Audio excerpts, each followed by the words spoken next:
So you're making me think of a lot of questions to pepper you back with, but before we go back to your, how you pick treatment based upon conventional imaging using a fluciclovine scan or a PSMA gallium, I want to talk more about that. I wanted to ask you, William, could you just sort of review for us these three key trials that have really changed the options to the approved labeled indications for these drugs? Sure, of course. And just as a reminder, again, this is an artificial disease state. We created this by treating patients with a biochemical relapse with no evidence of metastatic disease with ADT. And so they always respond, almost all of them respond, and then they relapse years later. And that's the state we're talking about, M0 or non-metastatic CRPC. And when we use conventional imaging, as Alicia pointed out, we often can't see it. And as Pedro pointed out, if some of these newer imaging tests, like one study, very interesting study, showed that PSMA scans pick up some metastatic disease in almost all of these patients. So this disease state is not only shrinking, but may go away in the future. But it's here now. We all take care of these patients. And 3 studies were designed to look at the use of these next-generation AR-targeted therapies in the setting. Spartan, the Prosper study, and Aramis. And they each looked at 3 of these next-generation drugs, enzalutamide, apalutamide, and darolutamide most recently.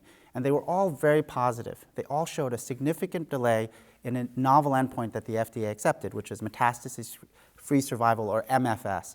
I was a little surprised that they accepted that because that's not the same kind of endpoint as we're used to seeing the FDA accept. But in truth, we know that this is probably a clinically meaningful endpoint in that we know metastases, physical metastases on conventional imaging that we can see, let's say, as opposed to fluciclovine or PSMA, those patients can develop symptomatic disease within a short period of time.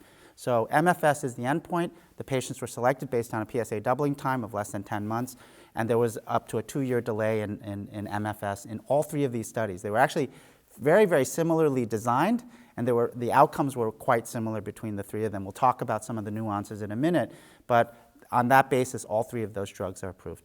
Yeah, that's a really good summary. Getting back to the imaging, you're right, everything was done just like all of our phase 3 trials. And based upon PCWG criteria, it was using conventional imaging. And so now we're into these novel or next generation imagings. So Nancy, are you using fluciclovine scanning regularly? Are you using PSMA gallium?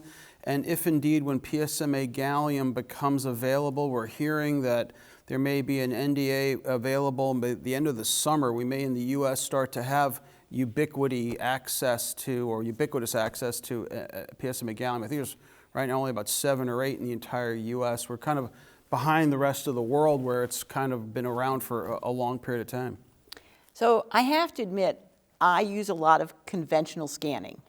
I always have to try to figure out why am I doing more scanning.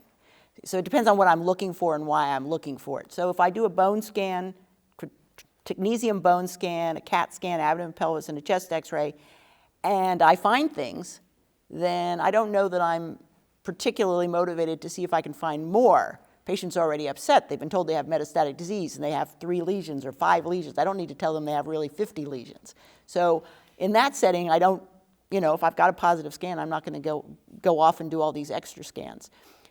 The patients who I tend to do more of the AXIM scans in are the patients who I don't find anything, and as you said, it depends on where you work. If I don't find anything and I do an AXIM scan and I see a small lymph node up in their supraclavicular area, my radiation oncologist might want to just radiate that oligometastatic disease if the patient does not want to go on hormonal therapy. So that's a patient who gets an AXIM scan. So I do some, mostly I'm looking for disease that I didn't find because I'm planning to do something about it.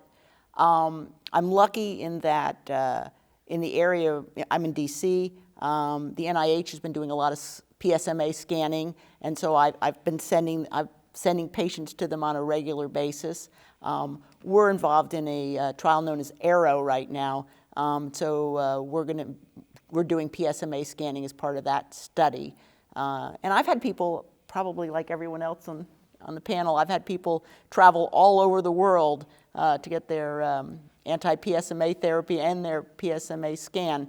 But they have to sort of fit the category. The NIH has a certain PSA you have to qualify for the their PMSA study. So I don't always do all this extra scanning. I will make the comment, though, if you have a patient you're planning to take out their prostate, I think the data showing all of this occult disease that's picked up on PSMA scan would be pretty important to know. Yeah. So, yeah, I think we're heading into a whole interesting area, and different working groups are starting to really weigh in on this now and trying to come up with further consensus panels. This question was really heatedly discussed at the Basel Advanced Prostate Cancer Consensus Conference, and I would encourage folks to look at that, the findings and the discussion and how the votes came out on that, just recently published in European Urology.